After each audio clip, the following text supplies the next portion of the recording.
Now in its 9th year, this is GabNet, the Great American Broadcast Network. Talk like you've never heard it before.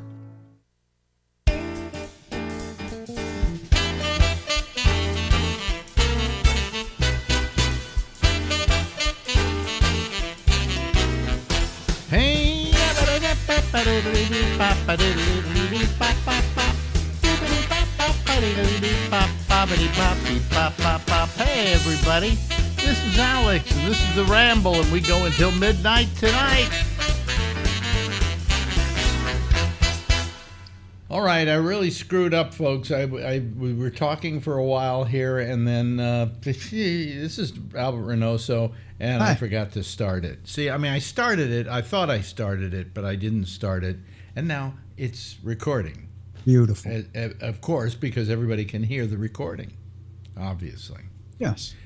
Anyway, so let's try and reconstruct what we were talking about. Well, I just said that I have a schedule to keep, which I very much don't have usually in my life because my son's coming over and I have to put some wiper blades on his car, and he has limited time. So I wanted to plan this so that we can get it done and do that at the same time, right after At the same time, why don't you teach him how to do the wiper blades? Well, that's what I'm going to do. Yeah, so that he never has to come over again and have you do the wiper blades. Well, he will come over again for something. So if he needs help on the wiper blades again, he gets it. I haven't had a car in 15 years. Right. Okay, which is amazing for me to say because, you know, I grew up in California, and the first thing you wanted to have was a pair of wheels under your feet, you know? You have to have one. Yeah. So I even when I lived in New York the last time, I owned a car here, you know. And you could back then. Well, not really. If you left out in the street overnight, only not all the parts will be there. Well, that's a possibility. Okay. Yes. In fact, what I did once is I started parking in a lot right next to my building. All right.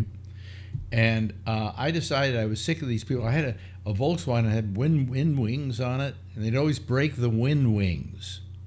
Wind wings? You know, you had the windows, and you had those little wings on the side that opened up windows. Do you remember them? Oh, right. Yes, I do remember that. Yo, those were cool. I like that. Yeah, well, this was a Volkswagen station wagon or whatever, and it had those, and they would always just bust those and get into the car. And then get in, yes. So after a while, I just didn't replace them. Oh, you know, come on in. Put a sign because there. Come on in. I left it open for you. So I'd leave it open so they could get in. Right? And then I made sure there was nothing inside the car. Right. Okay, so when they went in there, they wouldn't get anything. The only thing is, when you don't leave anything in your car, they get pissed. So one time they set the they tried to set the car on fire and burned a whole seat. Okay, but this one time somebody calls me up and says, "Is that your car out in the street?" In flames? No, out in the street. And I looked down. I had a balcony. I looked down there. Son of a bitch. And I went down and I got the car. Apparently, they got so pissed they rolled the car into the street. Oh, in the middle of the street? In the middle of the street. Yeah. Oh, yeah. Well, that's no good. So, well, now you don't have to worry about that. All you have to do is worry about whether you're sitting in urine on the subway. Well, what I was saying is that when you do it, make sure he learns what's happening. Okay? Yes, and that he never has to call you again. But if he calls you again, you should say to him, "You try putting them on. I showed you how. You try putting them on. If you can't, let me know." Well, that's what we've done in the past with light bulbs that need to be changed and things. Yes, it's fine. Yeah. So anyway, that's the Have you had to replace other things in his car? We just replaced the car because his last car went goodbye. So goodbye. This is a new car for him. So. Oh, really? Brand new or just a used? Not brand new. No, brand new. Who can afford brand new cars anymore? I can. Oh, well, good for you. Good for you, money bags. You know, I wish I were. You still take the subway? No, I don't. We don't take the subway. Oh, you don't go anywhere, right? How can you take the subway? I don't go anywhere, but I don't take the subway. Never. No. There are people down there pushing old people onto the tracks. You know. It's not good. It's not good. That's a good way to get rid of them. There was a time when the subways in this in this city were terrible. And then they got good. Remember, they got good. Did. They got really good.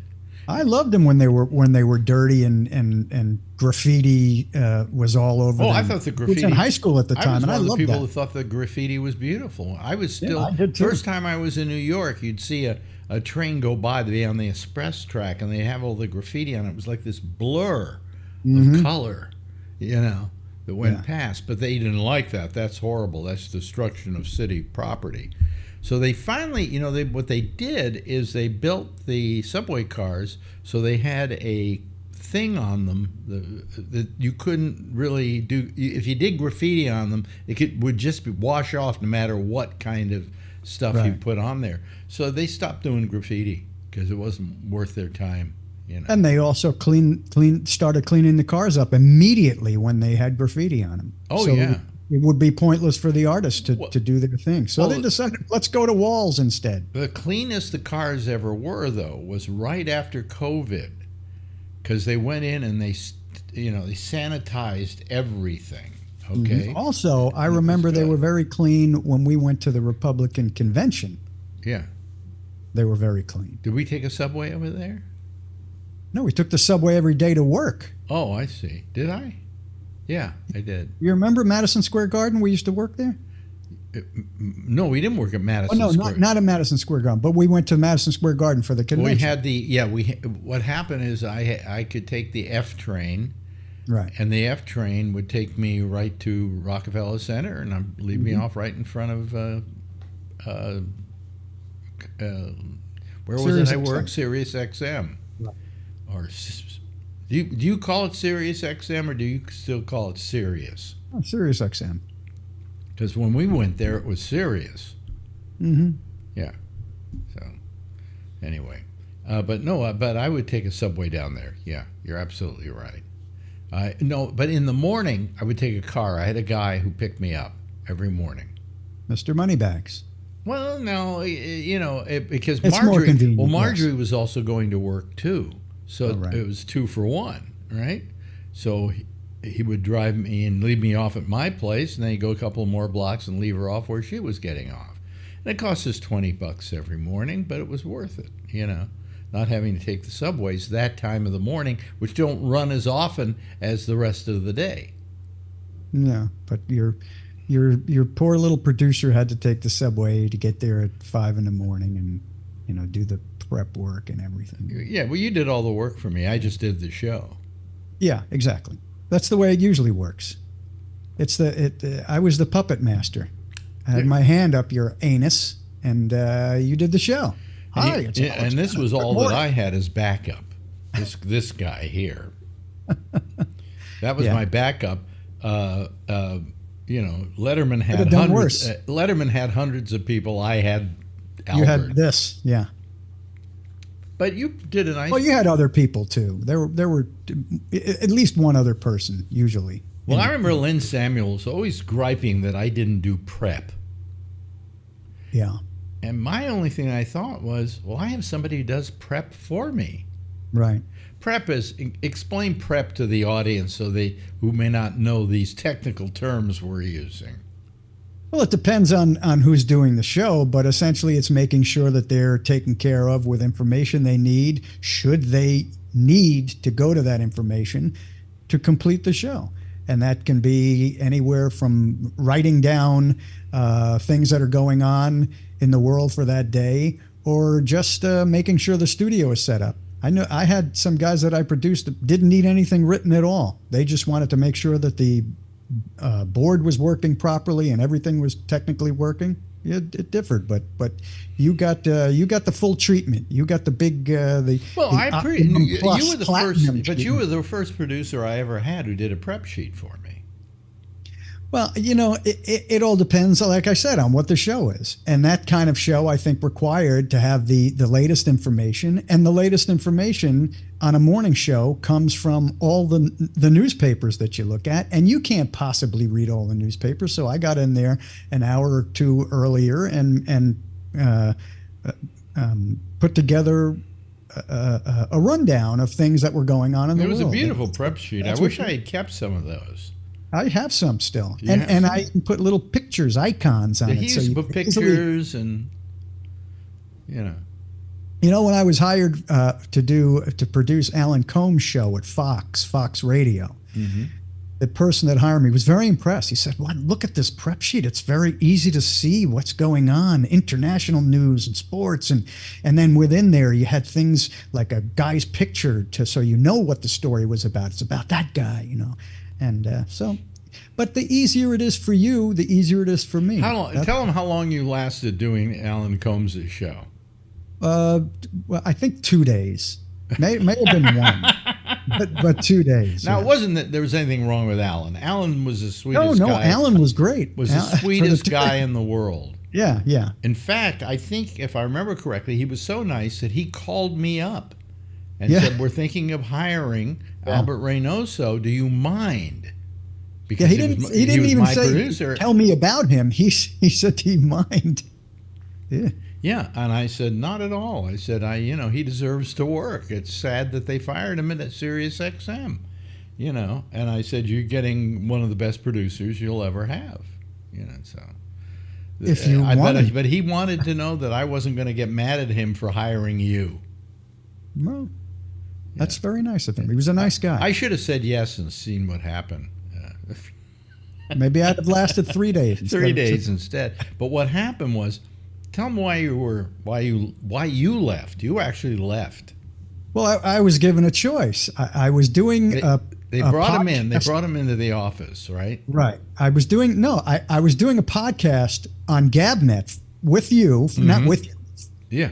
In the evenings, on a daily basis, and after I was hired, one of the radio publications noted that I'd been hired by Fox Radio, Alan Combs, and I also do a podcast at night for GabNet. So my then new boss called me in and said, "I saw that you're doing a podcast. You can't do that." I said, "Well, why not?" And they said, "Well, that's just not allowed. You can't do something for somebody else." I said, "Well, I didn't see anything that said that." I said, and Alan does a podcast for somebody else, and so does Sean Hannity, and so do a lot of people for other companies, not even Fox. And they said, "Well, you can't do that. So if you insist that you want to do that, then we can't have you here." I said, "Well, then you can't have me here because I'm not going to give up my podcast, and I just don't think that's an equitable situation." Well, I thought that was the nicest thing you ever did for me. I mean, you were. Well, I didn't do it for you. Well, I did it because, well, yeah, it did have to do with you, but it had to do with being told to do something that other people were doing. That you suddenly couldn't do, and you weren't even on the air, so it wasn't like you were an Alan Combs or Sean Hannity or whatever. You were a producer. Didn't matter if you did a podcast. Apparently, it did to them. Well, that's Fox, So you were out of there in 2 days. Yes. Yeah. As soon as I said no, I'm going to continue to do my podcast, they said, "Well, we wish you well." Did you get a reaction from Alan at all on all of this? No, I immediately emailed Alan and told him the situation. I said, I apologize for having to have you go through this process, and it's just unfortunate. But that's what Fox says that I have to do. So I can't. And he was very nice about it. He said, "Well, I understand. Unfortunately." He probably knew the company as well as you did. Sure, he knew better than I did. Probably better than you did, but I mean, in the respect to this kind of thing, he had to put up with a lot of crap while he was at Fox. I'm sure he did. And I, once said to him, I said, "I got to hand it to you." I mean, I said, "You're in the right place. No matter what anybody says about you as a liberal, you're in the right place, because somebody has to be at Fox speaking the truth. And as long as they hire you to do it..." Not anymore. I said, as long as they hired you to do it, so be it. And he was always getting crap from the left. Always. Oh, I'm sure. "Oh, how can you work over there?" Well, that's the one place he needed to be. Yeah. I often said that, that you always do things where you shouldn't be doing them. Like, I started doing a talk show on AM radio long before anybody was doing talk shows on AM radio. I went over to WMCA and I did my show. And they said, why are you there? Why don't you go to WBAI, which is like the really liberal outfit in town? And I said, because over WBAI, I wouldn't be doing anything different.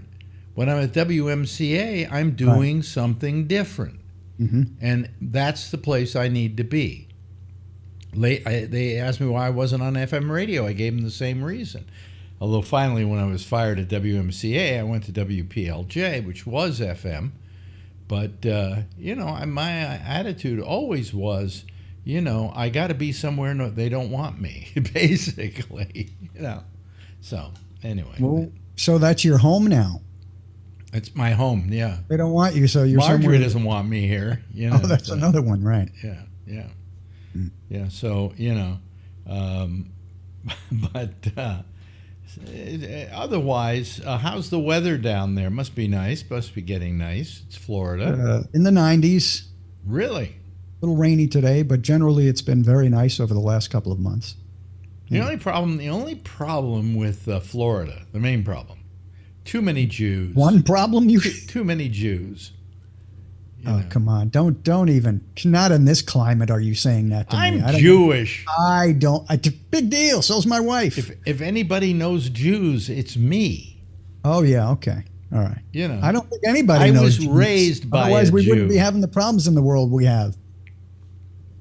You know what bothers me? I got to tell you this. They're having, right up the street from me, they're having big demonstrations at Columbia. I go up there, except they have to go up some steps, and I don't know if I steps. Yeah. I don't know if I could do that anymore. No, I don't think you can. Yeah. Oh, well, thank you. Give me. Well, you should encourage listen, me. I'm telling you because Alex, I have done it, and it's tough.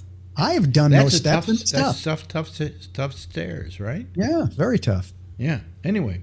And so I'd go up there because they're demonstrating, and what they're doing is they're demonstrating against Colombia's involvement with Israel financially. I think that's one of the things. But basically, what they're arguing against is what's happening in Gaza to the Gazans. And everybody is saying, this is anti-Semitism. What? You're against Israel, so that's anti-Semitic. Boy, are you wrong? I just don't get the whole being war anti-Semitic thing. is when you look at me and go, "You're a dirty fucking kike." Okay, With that's a big anti-Semitism. What? With a big nose. Yeah, and I grew up knowing anti-Semitism because I grew up in North Beach in San Francisco, which was all Italian. Well, you can grow and up. I was the only Jew kid in the neighborhood, and I used to get it like, "Hey, Jew boy."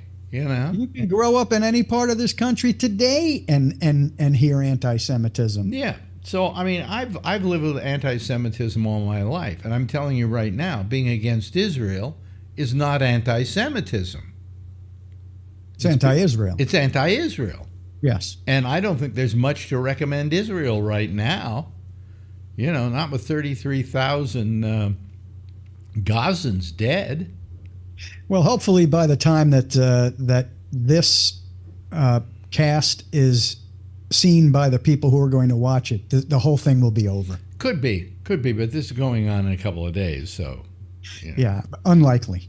Yeah, but the point is that up there they're yelling and screaming, well, we can't have this kind of thing going on our campus, this anti-Semitism, and I don't see what they're doing. I mean, maybe there are a few anti-Semitic people in the crowd, but I'll give them that. But it is not an anti-Semitic demonstration. It's pro-Gazan, pro-Palestinian.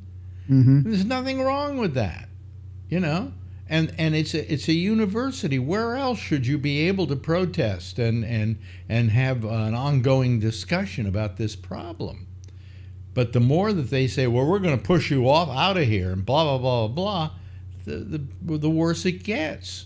Mm-hmm. So as a Jew, I'm telling you that just simply being against Israel is not anti-Semitism. And believe me, you'll get pushback on that. Yeah, by people who aren't Jewish. No, also by Jewish people who live in Israel. Oh, well, that's their problem.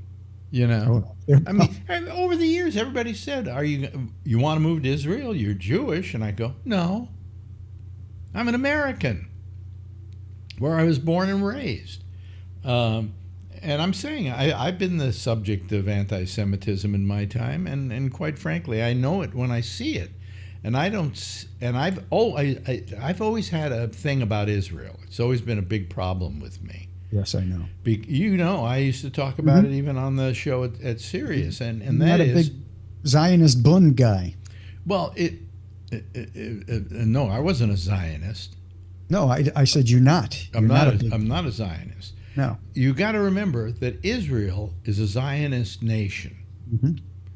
Zionism is something I don't agree with. Right. All right. And in fact, Zionism was created by Theodor Herzl back in the 1920s, and he was a journalist in London, in England, who kept writing all these articles about how Jews should move back to Israel and whatever and so forth. Now, Theodor Herzl, I don't believe was Jewish. So, I mean, with a name like Herzl, you would have thought he was. I just learned the other day that several members who established the NAACP were not black. Oh no, those are white liberals. Those white liberals that created it. Yes, it was. Yeah. And that's why because they were being very politically correct in the Times. They called it the National Association for the Advancement of Colored People. Okay, so who came up with that? A bunch of white guys. Mm-hmm. I don't know what term they would have used if black people had done it, but I thought Negro was always a very funny term. All right, I'm not going to have this discussion again. We've done this too many times. What you can call people? How about just people? The reason the day I realized it was a funny term was in Animal House. There's a guy who goes into a restaurant or something with a. They went into the club where the band was playing. Yeah, and it's an all-black club. Otis Day and the Knights. That's right. Boy, you do remember. And because they like Otis Day and the Knights. Anyway, they're there. Because they played at the frat house. Otis Day played at the frat house. And they took some girlfriends with them. Mm-hmm. And at some point, a bunch of black guys show up at their table and would go off with their dates. And somewhere in there, one of the characters says, "The Negroes stole our dates." Right. And I suddenly realized that was a very funny term. Okay, I don't agree with you on that, but it's a good line. Well, Negro, when I grew up, Negro was the term you used. You never, you never used the other word. And Negroes were, it was a non-starter term. It didn't have any negative connotation to it. It's just they were trying to come up with a term for people who were black. And if you called people black in those days, they got mad at you. Mm-hmm. So, I mean, we do have to live with the times and what the as they say, the zeitgeist is, what the tempo of the times are. And if the word Negro is not considered proper, then I guess it's not considered proper. I haven't heard anybody say it's not proper. It's just not used any longer. It's an antiquated term. Is the organization still called the United Negro College Fund? Yes. It is. Yeah. So how is that proper or improper? Well, I mean, if they're still using those terms, of course, I mean, I give them the right that if you're black, you can use the N-word because you're black. Just like I can sit here and say, hey, I'm just your friendly local neighborhood kike, because I'm Jewish. I can use that term. I don't buy into that at all. I think that's a bullshit excuse. Well, I don't call myself a kike. Well, I know. I call myself a goddamn Jew. With a big nose. With a big nose. With a big honker. Is it bigger than it used to be? It has to be because you're getting older. Really? Is our nose... I notice mine is getting a little big too. Really? Oh, yeah. Okay. But anyway, so I mean, I just, I when you're talking about anti-Semitism, I've lived with anti-Semitism all my life, and this does not smell of anti-Semitism. Okay? But it does to white people who are not Jewish. So, that's it. Hey, listen, I see we've run out of time here. Oh, wow. I was hoping we could talk about some more, some more heavy stuff like this. Well, we will next. Another couple of hours. We will next time. Oh, please. Oh, please. You can hardly wait, right? Yeah. Ladies and gentlemen, the person sitting right there on your screen is Albert Reynoso, and we shall see him soon. Thank you. Thank you. Bye-bye. Now in its 9th year, this is GabNet, the Great American Broadcast Network. Talk like you've never heard it before. Well, hello, everybody. Here I am back again. You notice it's nighttime back here now. It was daytime just a few seconds ago. Anyway, how are you? Good to see you. God, we had a good show last night. That was a really good one. I kind of liked it. And anyway, I have my coffee here. There we go. And here's my soda. Okay. I need this because I'm parched. Okay. I use this so much on the air. These guys should send me a case of stuff for free. Yeah. But anyway, let's. There's a couple people waiting to come on here, so let's go check our panel. Here they come. Okay, here we go. And there they are, folks.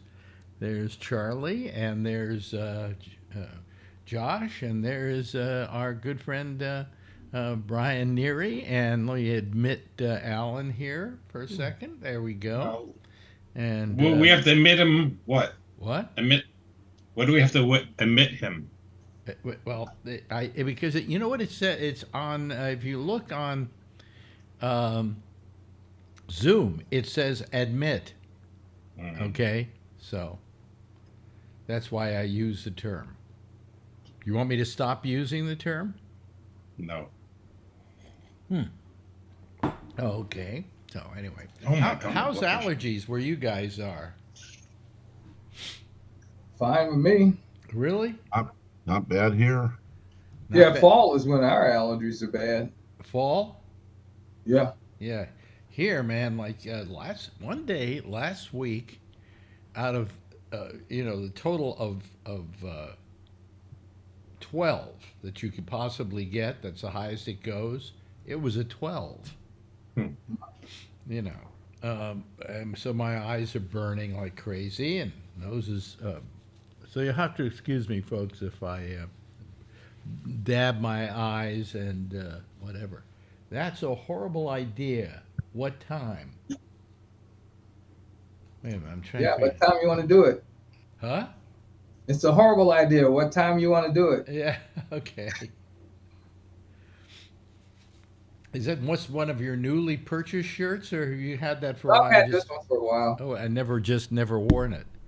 Yeah. Yes, Alan. You're a guy that plays a doctor, but is not a doctor. You could take non-drowsy antihistamines when you're home.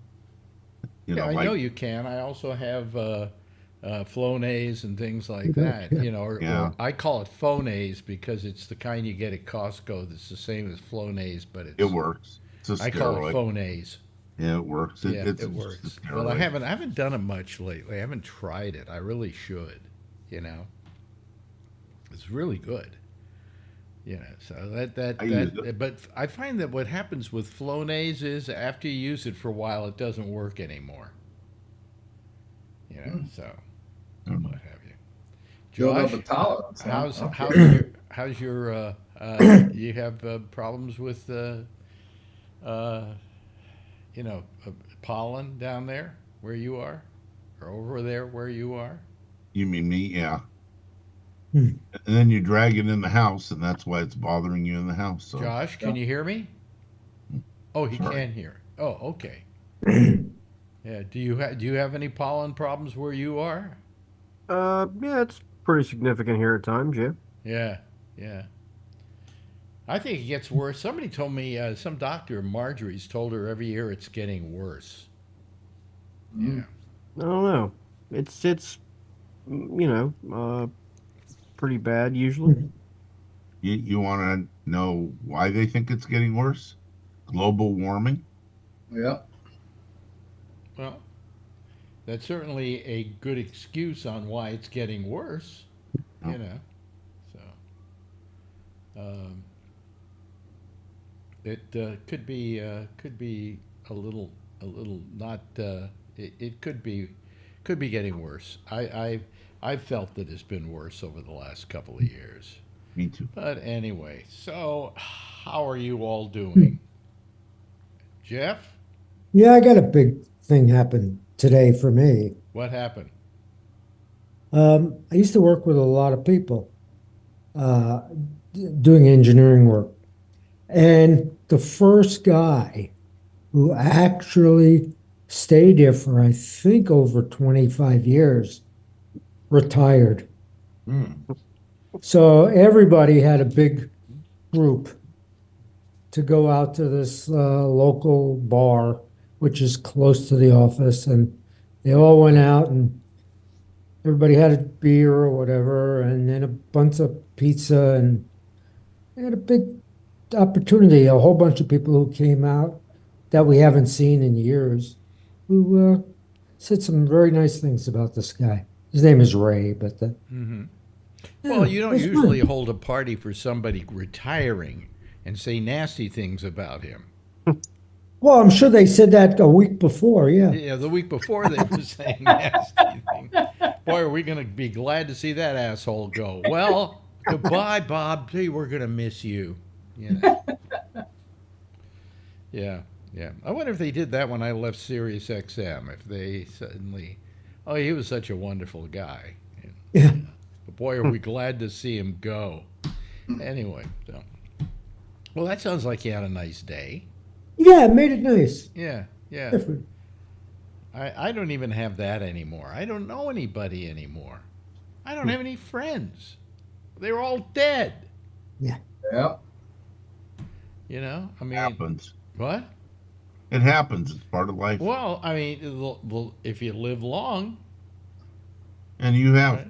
and you're still healthy enough to I'm healthy enough. take, Yeah, take yeah. trips and stuff. So I got the leukemia and stuff like that, you know, but it's the CLL, which is the only side effect I think of it is a certain tiredness that I have, you know. But outside of that, I'm, you know, I have to go see my doctor on, next Monday, because my platelets are low and he wants to make sure they haven't gone lower. So, you know, whatever, you know. they can give you a blood transfusion. They give you, well, they give you actually, here's Platelets. what you take. B12 is very good for that. Yeah, but if your platelets are real low, they can give you just platelets out of, you know. Oh, yeah, They but separate it. yeah, but they don't do that till you get down to around, you know, Low. 40 or something like that. I'm down around 89 or something, and sometimes Are you really? I've recently been up at 116. So you know, it's not any real problem. But he just wants to make sure it isn't getting worse. That's all. Good. Good. You know, no, with this thing, I'm going to have to see the doctor probably every 6 months at least to get tested and checked out and so on to make sure it hasn't gotten worse. Yeah. So. But enough You're of gonna my you're gonna outlive all of enough us. of my health. I know how Brian likes to hear about it, but don't you, No, Brian? Frank, one of the old timer car guys, he was in his, he turned 92 before he passed away. And every time I'd see him, and he was from a small city, out in Antioch, Yeah. and or Pittsburgh, and not Pittsburgh, California, not Pittsburgh, Pennsylvania. So Right. okay, so he was sort of there. He was born there, went to high school there, and he lived his whole life there. And every time I would see him when he was in his 90s, he would just talk about everybody who died. It's like he was so depressed because since he's in that same town, you know, he'd see everybody still, and everybody's just passing away. So Yep. Yep. Well, that's what happens. That's as you get older, that's going to happen. They're going to be people going, and you just have to somehow say, well, lucky me, I'm not one of them. But after a while, you go, hey, I have nobody to miss anymore.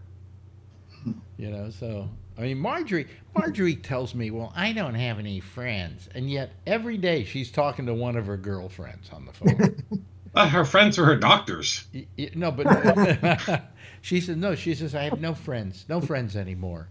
And I go, well, who'd you just talk to? I just talked to Phyllis, and I go, well, isn't that a friend? Yes. Well, then you still have friends. All mine are pretty much dead, Sometimes friends are overrated. I see them on Zoom. They are not available to me, I mean, I see you guys almost every night, and I consider you friends. But it's weird that I have not seen any of you in person, except for Jeff. Yeah. Except for Jeff. Jeff, yeah. Come to California. Come to the Bay Area. We'll take you out to dinner somewhere nice. Thank you. Not you, Jeff. I would take Jeff out. That's fine with me. Well, who was it? My friend Buddy Love says come to California and he will drive us everywhere. I said I would drive you and everywhere. You said you would drive us everywhere. Yes, but I got to take you in the McLaren somewhere, and then I got to take Marjorie. Then I got to take you somewhere, and then I'll get Marjorie. So it'll be a long drive. You mean because you can only put one other person in the car? Yeah. Yeah, no, I'm just kidding. No, my daily driver is like a limousine, so it'll be fine. Oh, your Cadillac. Cadillac.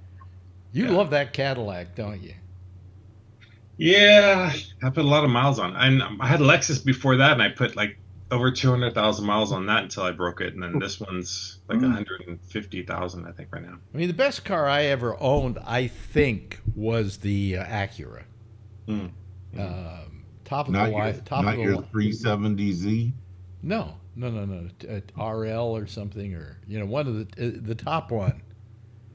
And I really liked that car. It was like driving around in the living room, But it was a good car. It's a really good car. But I leased that one. And then I had the Nissan 300Z, And then before that, I had the Mazda RX-7. And before that, what did I have before that? I can't remember now. I think I bought a Plymouth or something. This is when I first went to California and I couldn't afford much of a car. So anyway, that was but the last car I ever owned was the last one I ever sold was the Nissan. So, and then I came to New York, and there was no reason to have a car here, Does Tony text you when you're on show? No.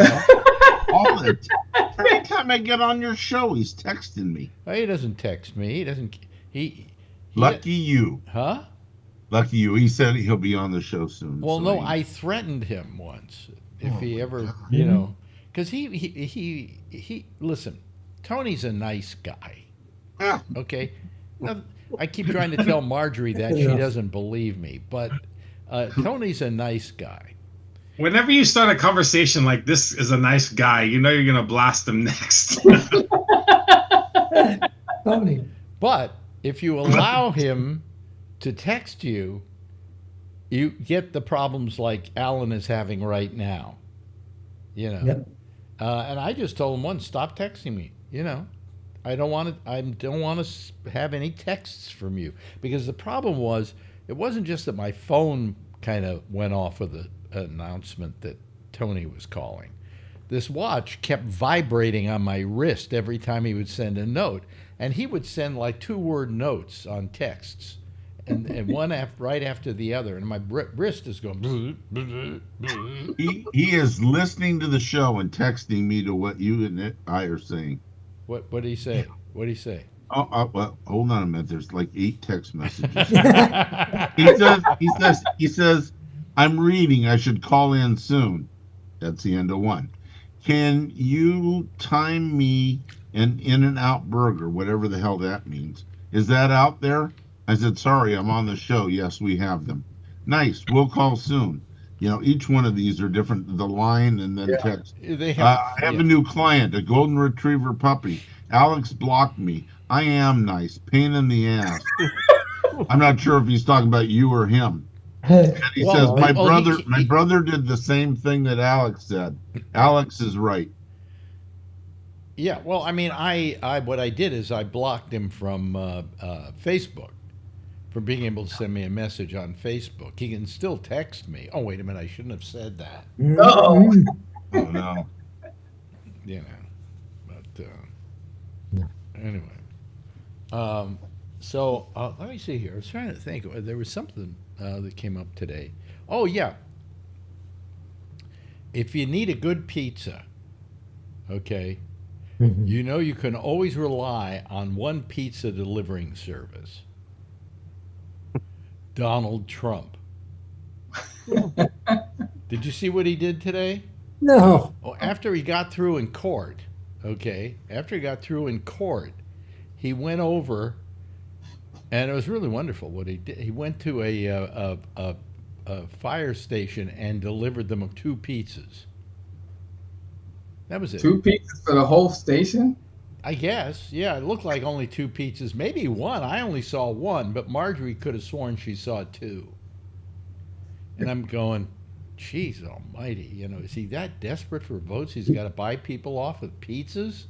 And wasn't he at fast food? Or maybe it was the pizza place, but he was there and saying, "Oh, you're all Republicans, right?" And everybody said, "Oh, yeah." And it's like that group is not Republican. When he was president, he had some pro ball team come there, and he had McDonald's or Taco Bell or something brought in. No, he did a thing at the White House where he had a pro team come in, and he gave them McDonald's hamburgers. Yeah, that's what I'm talking about. They were all cold. And they were cold by the time they got there. Yeah, right. So that was what he did with that. So that's what you're referring to. Yes. Yeah. Yes. Yep. This was pizzas today. After he was through in court, with that horrible judge, I love what he says about people. It's always the same thing. He can't come up with anything new. Oh, that highly illegal judge. I mean, come on. The guy's only doing his job, for crying out loud, and you're just making it difficult for him.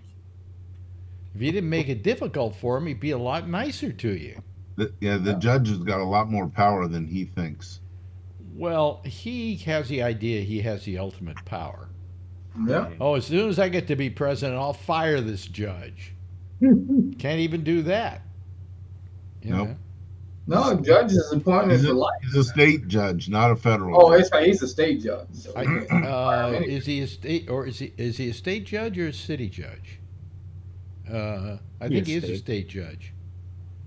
Yeah. Either way, the president's got no authority over him. Yeah, they're holding it in the Supreme Court building, which is where I had my thing.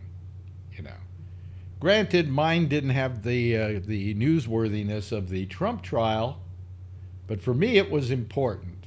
Yep. So. Did you fall asleep during the trial? Or fart? Well, did you fart? No, I didn't fart. As a matter of fact. Should have. Maybe you got on TV. Yeah, well, maybe I should have farted. I mean, Oh my God. Here I am, sad and departed. Tried to shit, but only farted. What? You never heard that one? Yeah. It's always fun. It's always funny. The classics are always worthy. Yeah. I mean, how much can you, Josh? How much can you screw with a judge before he finally just gets so disgusted he throws you in jail for the rest of your life? It depends on the judge, but I mean, probably not real far. I mean, I wouldn't really want to find out. Well, I mean, what what he's saying about the judge, he shouldn't be saying simply because it's not true. This judge has been more tolerant to him than he would be to you or me if we did exactly the same thing. Mm-hmm. Yeah, I mean, a person has their right to certain statements and, and all those things, but the state, the government also has a right to impose gag orders in certain cases. Well, and you've got to follow that kind of stuff. Well, especially where the person who is gagged, as it were, is showing no restraint in changing in his public statements. And I mean, come on, I had my judge, for instance, in the case that I had, the landlord threatened him, literally threatened him. And I'm thinking, what makes somebody do this? And I think it's that they feel they have a certain hall pass or something in life, and they don't see how this judge has any real, power. But hey, they can throw the book at you, Well, they have tremendous power in most cases, so. And they don't like to use it, by the way. Well, right. I mean, it just makes. I mean, look, it's like a joke, but not even. Look, it just makes for more work and more paperwork for everybody. I mean, let's just get the business at hand out of the way. Let's not add to our workload, right? Right. I mean, well, Trump wants to get out of there. Trump doesn't like being in court. In fact, he looks absolutely miserable, doesn't he? Yeah, and then dragging it out's not the way to go, but they are dragging it out. They're the ones making it take as long as possible. I mean, I believe the state has had to present testimony of expert witnesses to just verify evidence, such as the defense in this case is not stipulated, in my understanding is not stipulated to any of the evidence as being evidence. In other words, is this letter, this statement found in your office from Stormy Daniels? Nope, not ours. So then they got to have an expert come up and say, yeah, that's theirs, and here's why. Because the paper and that it was written on and the fingerprints and whatever, you know what I'm saying? I'm kind of making that part up. I'm just saying they fight every single fact of the case. They're not even just arguing the case. They want to argue every single everything. They're not stipulating to anything, is my understanding. So they're the ones making it take, as long as possible. I'm sure they're hoping this bores the jury to death or whatever, and that they think, oh, we just want to get the hell out of here, and they'll stop paying attention or whatever, maybe that's their goal, but or their goal I don't know where the case is headed, but this is all he brings this on himself, and getting the judge aggravated is, look, I don't know anybody that would think that's a good thing to do. Yeah, no. Again, other than maybe him. Yeah. But that's it. I mean, you could pretty much ask anybody if you were in a criminal trial. Mm-hmm. Do you think it would be to your benefit to agitate the judge by acting like a clown during your court proceeding? There's no one that would answer that question. Yes. Yeah. So. Well, in the case of Engoron, with the last case that he had in New York, he could have had a jury trial. But his crack lawyer team forgot to file in order to, So he had to have a judge determine his fate. And he just did nothing but just provoke the judge over and over and over again. What did he expect? No, you go yes or no, sir. You respect the judge. Yep. Yeah, it's getting a little taste of it. I mean, look, he's in a situation now where, and he's going to be in a few more of these, that he's not ever really had to be in. I mean, he is sitting in a courtroom now, and if he wants to get up and leave, he's not allowed.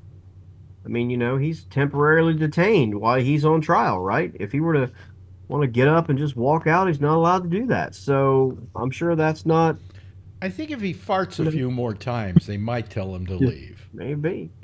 But, I'm sure that's not nice for him, but he's going to have to get used to it because he's got to have a couple more of these to sit through, it sounds like. So, at some point, I mean, look, when you act like a criminal.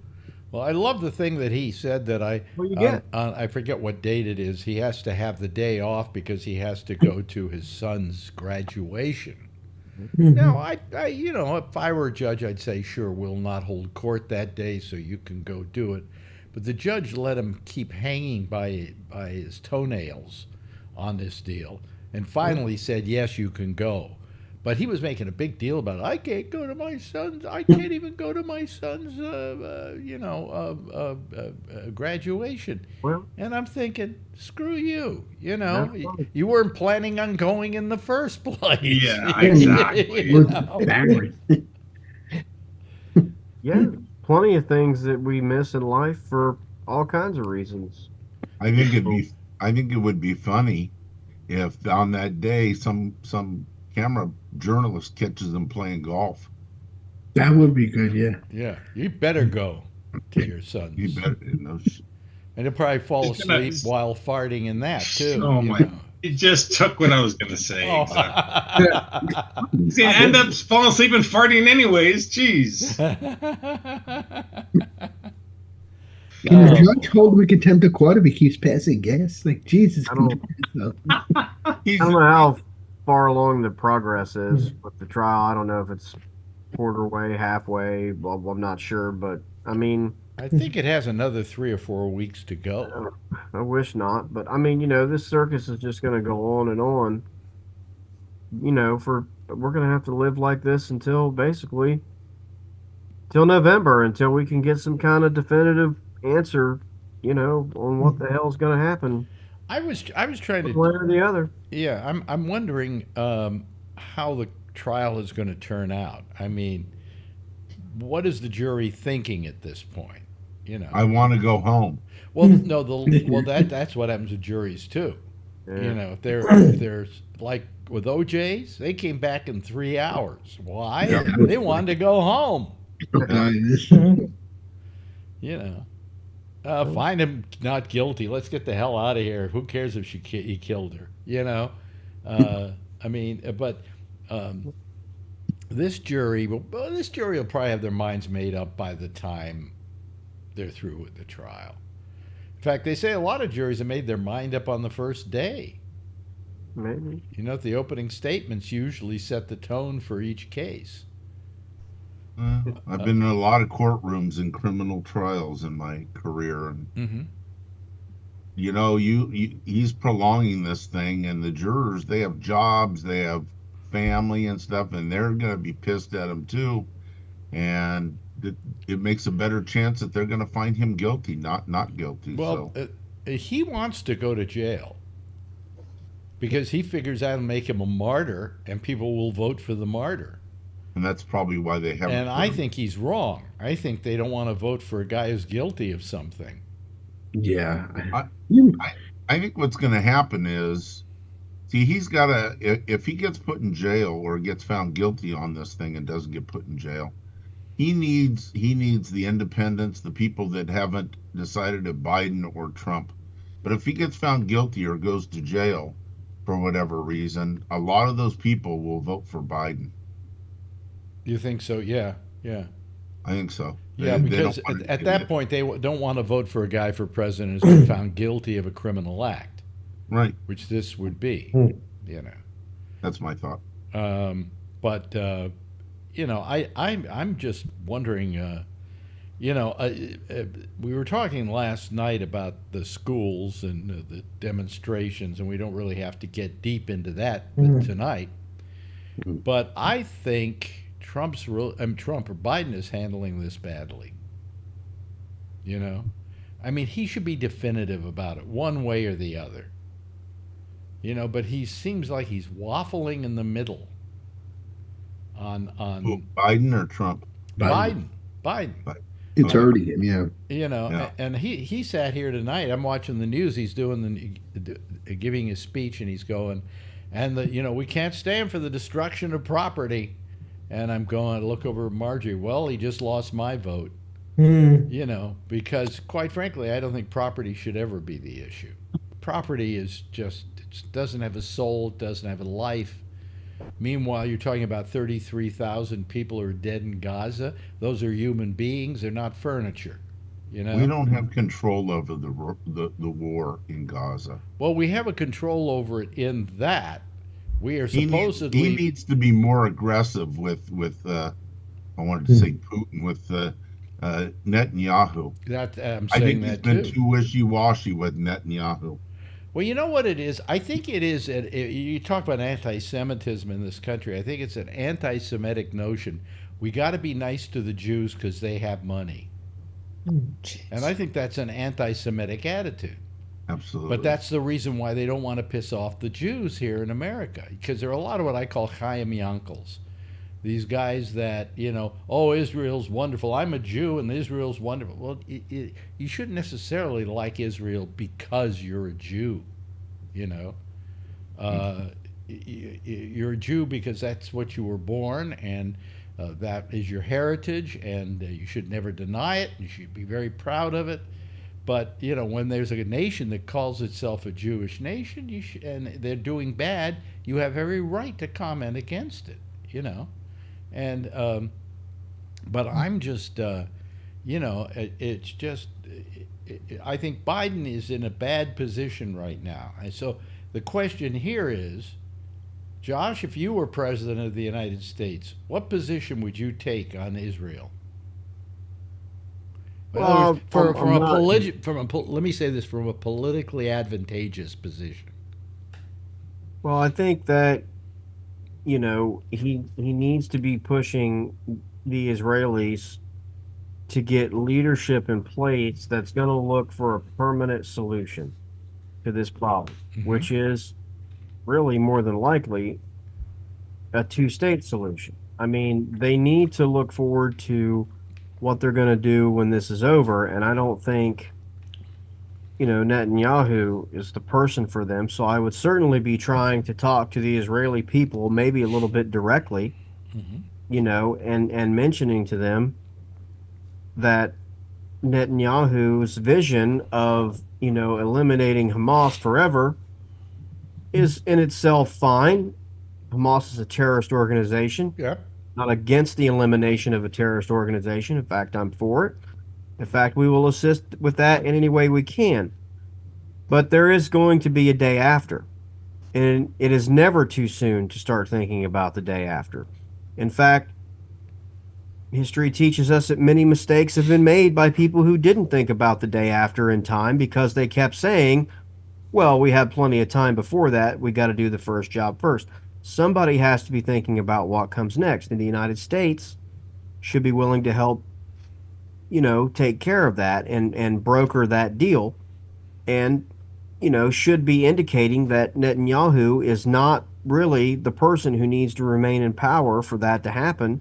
And they need to be looking to who can and forming a cabinet that can both prosecute the war and begin their own type of little bit of a reconstruction there, in a way, because that's going to be what they're going to need. In my opinion, they need a solution that is going to stop. They can't do this every couple of years. You think about this. This has been going on since 1948.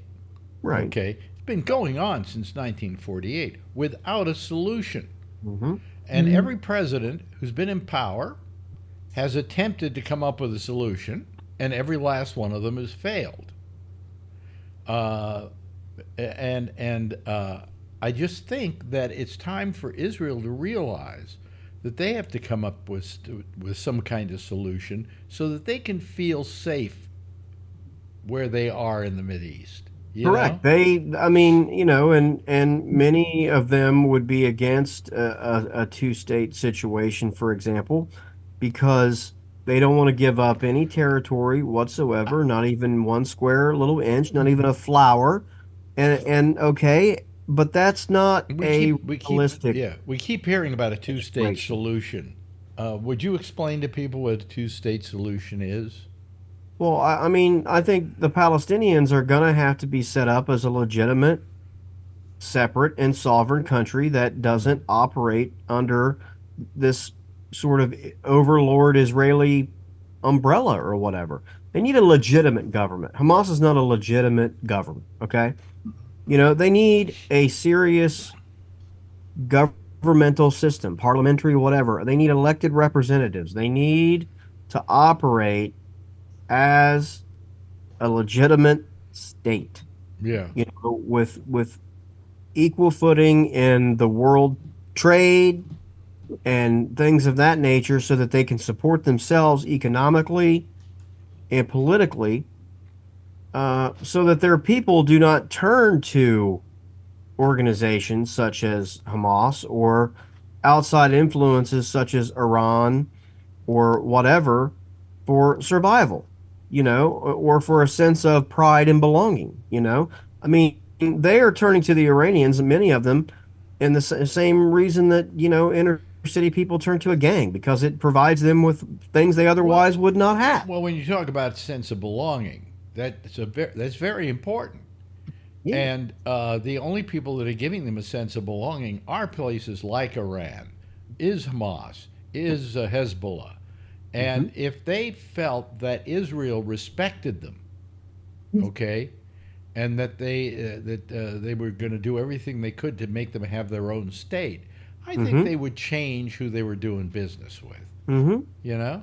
Yeah, it's not necessarily too much different from the way the Egyptians and the Syrians treated the Israelis in their Genesis, right? I mean, there was a time when the Egyptians, you know, or the Syrians, I believe, wouldn't even refer to Israel as the state of Israel or the nation of Israel. You know, I don't think they actually used that terminology until, what was it, the late 70s or whatever, under their Prime Minister Golda, or you know, in that small war that they had when they signed that peace agreement. I believe it was the first time they had ever said out loud or put their name on a piece of paper that listed Israel as a legitimate state. Well, wait a minute. How long was that war? Was it 8 days, if I remember? Yeah, you know, well, they had the 6-day, but I don't remember if this was a separate, you know, action after that or whatever. I mean, just know. Oh, it's just that Israel marched in there and won, and then they gave the land back to Egypt. Yeah, but you know, Israel suffered a lot of setbacks and losses, you know, at the beginning of that, and you know, I know that Kissinger tried to help broker some, you know, deals and things of that nature, but you know, the Israelis mostly worked it out a lot for themselves. But I just think the point or the parallel to it was just a little bit. I mean, nothing is always exactly the same, but I'm just saying there was a time when their enemies didn't recognize Israel either, and made, you know, and turned up their nose and treated them as a stray dog. And things between the Egyptians and the Israelis and the Syrians, etc., didn't improve any until at least that point, after a military action, when the adversary began to say, okay, we recognize you as a legitimate state.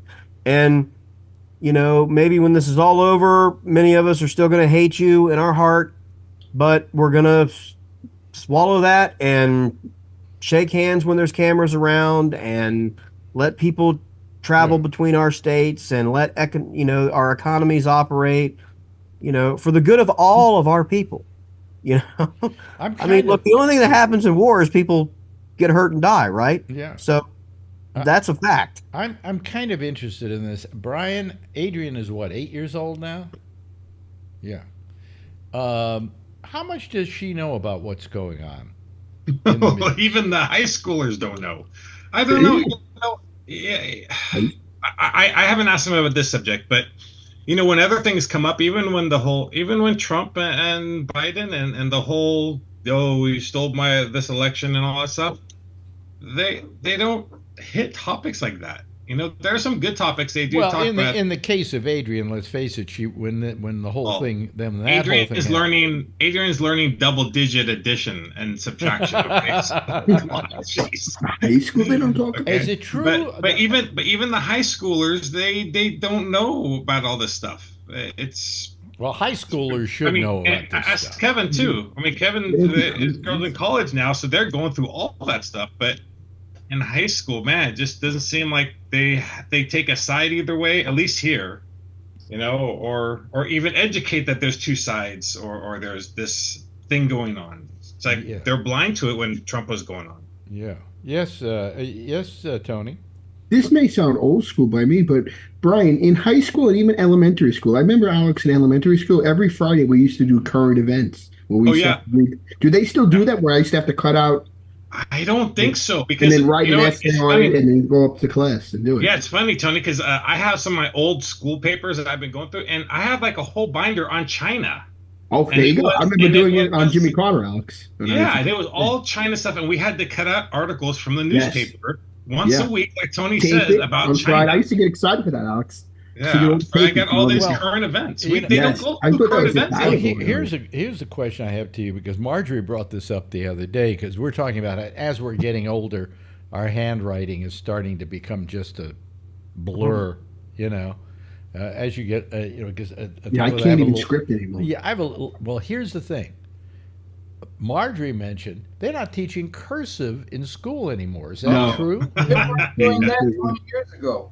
Yeah. My kids never learned to write cursive. Yeah, my sister's a teacher. They don't. That's out the door, Alex. So what do they do when they got to sign their signature? Just print it? They print it. Yeah. When they're younger, yes. Yeah. They do a lot of.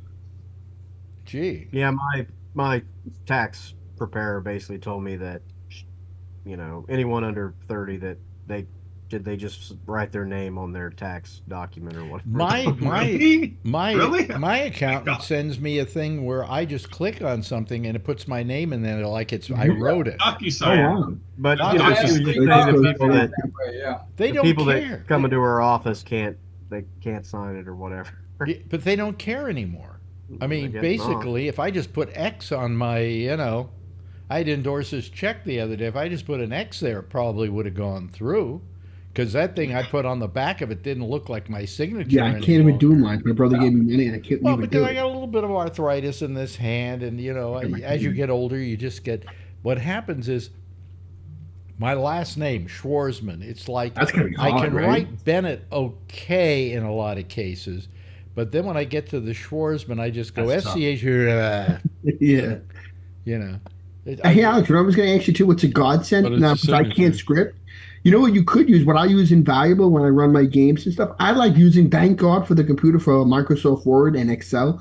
I mean, I use Word all the time when I want to write stuff up, and then I'll just edit it. Really. Yeah, but how do you sign it? Oh, I print it. I mean, that's just for my gaming group. Like I'll print. I mean, I can't do script anymore at all. I just print. I can't. So they taught my daughter. They taught my daughter cursive. You taught your daughter cursive? She signs her name. Yeah, plus she's an artist, so she signs her art in cursive too. Yeah, but certain areas if you it depends on the area. I know that they do that now, and they have current events at the school too. They have a time of the day, and they also make their kids go to local government council meetings and stuff like that, and they have to go there and sit there for an hour and report out what's going on at the local government, and then to get their paperwork stamped by the local, once they've been there for an hour, they take a break for the city council or the high school district meeting or whatever. It's a local government meeting they have to attend for their classes at least once a week, and they have to go up and they get it signed, and then they get it stamped. Then they take it back and they got to report out on what they saw and what they heard and all that stuff. So, maybe it's just a different area, but they're all into that stuff down here. I know that. Yeah, but what do people do today who can't do cursive? Do they print? Do people know how to print? They must know how to print. Yeah. Well, yeah. What do they do anymore? They type everything. Computer. They were doing computer, print it out. Right? Because I remember in school, up on the Oh yeah, you had the two lines with the dotted line in the middle. The wall, and across the wall was this thing with cursive on it. A, B, C, D. Yeah, and there was a double line with a dotted line in the middle, and that was the center, and you had to cross it at a certain point, and the whole bit. I missed that. Yeah, I used to enjoy that. Yeah. Remember that? Do you guys? That brings back memories. Do you remember the on the desk? I remember. I told my sister this. They had the. Do numerical line with the numbers, subtract. It was, I remember like first grade, they had like a sticker on the desk and it had 1 to 50 or whatever it was. And then you'd be like, she put a here's 10, and then you would learn backwards and forwards like that, like easier visually. I remember the most. I remember that. I remember the most terrifying thing. What? In school for me. When they called it? Well, this was like in maybe, I don't know, 4th grade, 3rd grade, or whatever. Mm-hmm. But they would have us take a piece of paper, and then they would have us fold it so there were like 4 different columns. Mm-hmm. You remember this, Brian? I'm trying to think what they were making. Yeah. 4 columns or going to columns down. And then they would, the teacher would say, okay, 2 times 2. And he would have to put in the amount. And then 3 times 4 and things like that. And you would just take the test that way. Well, I was so frightened of this. Really? That my hand was shaking so badly. You got nervous, I couldn't write down the answers. So you might have been a bad test taker, Alex. You probably knew the work. Terrible test taker. Yeah, some people are like that. Hated math. Math was the worst for me. Hated it. I remember 3rd grade, I had Miss Leventhal. She taught us, she did tell you timetables. I might have learned in 2nd. But and she timetables, you had to learn. 3 times 3, it'd be like 9. No, but you had to learn times tables. You had to learn by rote. Yeah. Okay. And by the way, let me tell you one other thing. When I learned how to read, I was taught a thing called look-see. What's that? Not phonetics, but look-see. In other words, the word dog looks like this. The word cat looks like this. And I never was able to just take the words and work them out by phonetically. And so when I finally went into radio and I had to read commercials, that was hell for me. I was going to say that probably was tough to read. Yeah, I had to reteach myself how to read. So you were visually learning words then? Yes, that was called look-see. They thought that was the way. I gotta look that up. I gotta ask my sister that. And about 10 years later, or 5 years later, even they changed to phonetics. But meanwhile, I got screwed up. Yeah, you know. They were learning the English language in schools when you went to school, right? Look-see. I never heard of this work. See, I'm just giving you a hard time. So, you never heard of look-see?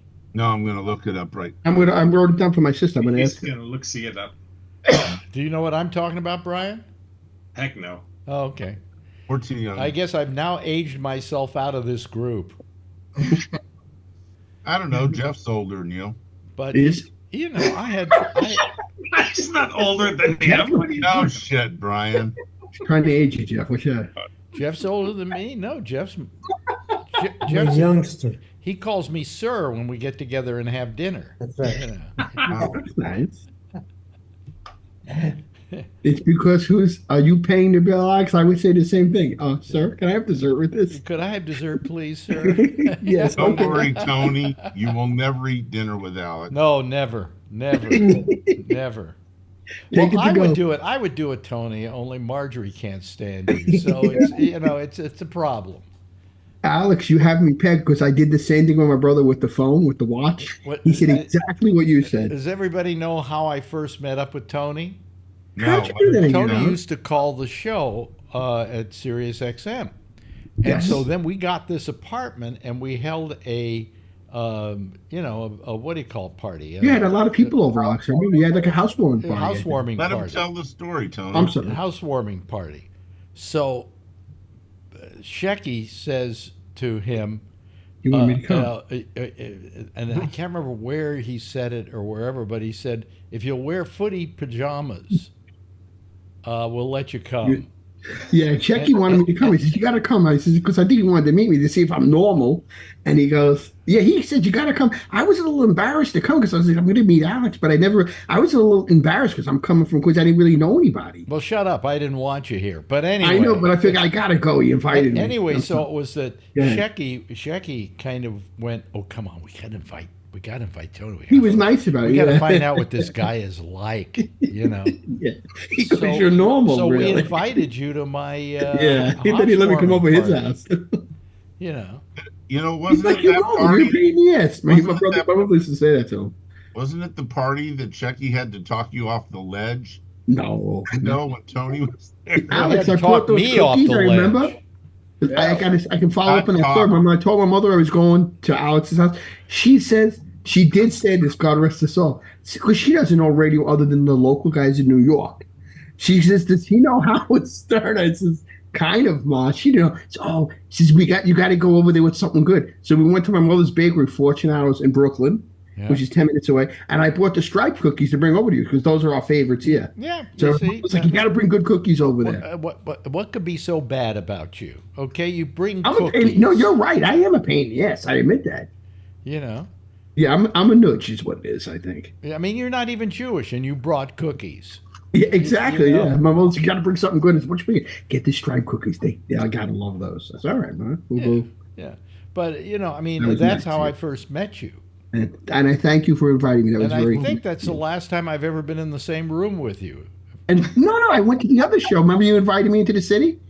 To what? When you did the Gabnet, like when you were doing the live thing from the studio. What? Yeah, remember you told me to come down. I came down. Yeah, I was there. Were you here? Really? Yeah, I was there in the city. Remember you said, come on down. So I said, all right, I'll come down. Like when I was doing where you told me where it was, and I took the train in. When I was doing this show? Yeah, in the city. I forgot at that studio. No, wait a minute. Oh, you mean Sirius XM? No, the other one. When you got off of Sirius, you were doing at that. The TV thing from the studio. Yes. Yeah. Okay. Yeah. Oh, I guess we did have you down there. Yeah. See how forgettable you are? Exactly. I don't blame you, Alex. I knocked myself out too about you. Yeah. Yeah. So sorry about anyway. But I just it's just everything is just so strange these days. I mean, God, I do really, folks, feel that we really have a secure democracy. I'm afraid. Let me ask Josh. Josh is good on this.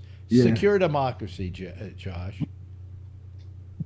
Well, I think that we do, but it's up against significant challenges. Didn't Jefferson or somebody like that say you only have a democracy as long as you want it? I don't know, or something to that effect, that you got to work at it. You can't just take it. Well, I think all of that generation would have said you've got to work at it, and you've got to work to keep it, and you've got to do your part. I think they all would have agreed on that for sure. Yep. Did they back then think that the democracy would last as long as it has? I would say no. I mean, I think a lot of them thought that it would succumb to the mob, which a little bit it has. That it would fail. I'm seriously. I think a lot of them really feared democracy. I mean, democracy to them meant mob rule, and mob rule to them meant not good, because the mob is not smart. The mob is reactionary. They will not think things out. They will not think about the next day, the day after, what comes after we do this. They will just want their cookies, and they'll want them right now. And we also had a very bad example at the time, because shortly after the French helped us out with the war,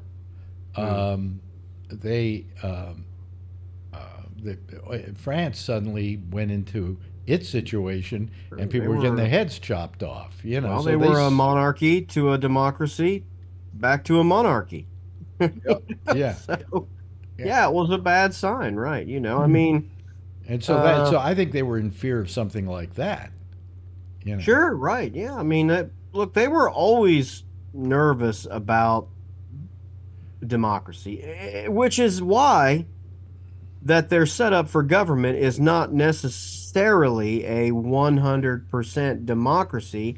It is a republic. It is a Republican form, little r, of government that is a democracy through the elected representatives, because those representatives were supposed to be the time delay of mob rule. That is why the Senate is so cumbersome. I mean, it was, things were designed to go slow and take time and have to be thought out, and it was required to have extra hurdles if you wanted to make major changes. It was so the minority could never rule the majority, but also so the majority could never tyrannize the minority. It was the genius of both ways, you know what I'm saying?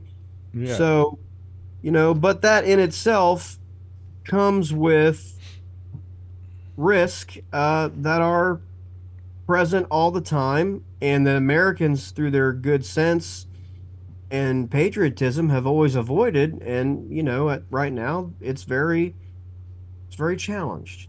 So Trump is a mob ruled kind of guy. And that's not. It's not healthy. Well, then for he shouldn't be allowed to run for president. There should be rules against that. There I mean, he supposedly in what was it, Time magazine this week, stated all the things he planned to do if he becomes president, and it's not scary.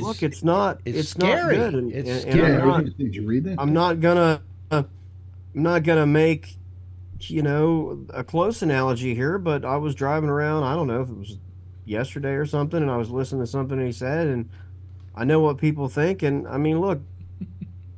Wonder if this is how people felt in Germany, and I don't know. Let's call it 1936. But before things were what we knew they became. By the way, you've been upstaged now by. I see that. By. Adrian, do you know cursive? Do they teach you cursive? No, they teach me cursive in 3rd grade. Oh, in 3rd grade. They do teach you cursive in 3rd grade. Oh, okay. Oh. On one class. Oh, okay. Good. What grade are you in now? 2nd. Huh? 2nd. Oh, 2. So in 3 you will get cursive. Good. Depends if I get one class. Yeah. That's Adrian, ladies and gentlemen. She is. Huh? Huh? Okay. Jeez. Okay, now you can go. No, wait, hold on. I was trying to remember what grade they taught us cursive. I don't even remember. I think 3rd grade is about right, though. Yeah. Yeah, well, maybe they're still doing it. I'll have to tell Marjorie she's In wrong. California, anyway, not in Texas. Huh? Well, they show it to you, but they don't force you to use it because the typewriter and computers, Yeah. I think it's more important that they teach you how to type today. Oh, yeah. And when it comes to addition and subtraction, things like that, all they should need to do is teach you how to use a calculator. No, because if you remember, when we were in school, it was always the girls that learned how to type. The guys didn't. Right, because they were going to become secretaries. Right? Yeah. I did. I was the only guy in the class. Right, but there was you enjoyed every minute few of that it. Yeah. Patrice O'Neill, he has a great little thing about typing. He's saying all the more feminine kids were going doing typing. He goes, I ain't doing no stupid typing classes. And then he says, now I can't type. I'm trying to type women. Exactly. I'm still hunting back. It took me so long just to say hello. Jesus, she starts typing all this stuff back and forth. And also in those days when if I was gonna learn typing, you had to learn it on a manual typewriter. Yeah. Which was a pretty arduous clunky thing. Very clunky. Yeah, my grandmother. Oh, I don't have it now. My grandmother was an author, and she had file cabinets full of all these stories that she had done, and all typed. Oh my God! I looked at that even when I was a kid, just looking and go, oh God, how many hours? But my mother was a great typist. She was just terrific, But she worked as a secretary, which was the only job really open to women in those days. And they should have been happy with it, but they weren't. And now they run a corporation. Anyway, hey, listen, I got the theme playing here. It's been another nice night tonight. This week's been really good. I hope tomorrow's just as good. And then we can say we had a perfect week this week. Let me get this microphone out of the way. I always complain about microphones being in the shot. Anyway, thank you so much, Charlie. Really appreciate your participation tonight, as well as our old friend Josh, who's been here 2 nights in a row now. Are you going to get here? I got to work this weekend, though. So. Are you going to come by tomorrow night at all? No, I can't. I got to work Friday, Saturday, Sunday. Okay, so I'm not going to see you Saturday either, right? Nope, not this Saturday, but I will be around the next one. Okay, and also thank you, Brian, and thank you to Alan. I really appreciate it. Jeff, good having you here. Kevin, terrific. By the way, enjoyed that letter from the staff or the dean's office or whoever up in Oregon State, I guess is the name of the school. Huh? The president. Their president. It was a good way of trying to, tamp things down a little bit. It's a great letter. Also, thank you very much, Tony. Everybody give a big wave goodbye, and I'll give a big wave goodbye at you. That's our citizen panel for tonight, folks, and this is me for tonight, folks. What's her name? Amy Manuel is next. She's here with the intersection, and she will be here taking your calls on Skype at GabNet Live. I'll see you again tomorrow, same time, same station in life. In the meantime, as always, if you see her, tell her I love her, okay? Good night, everybody.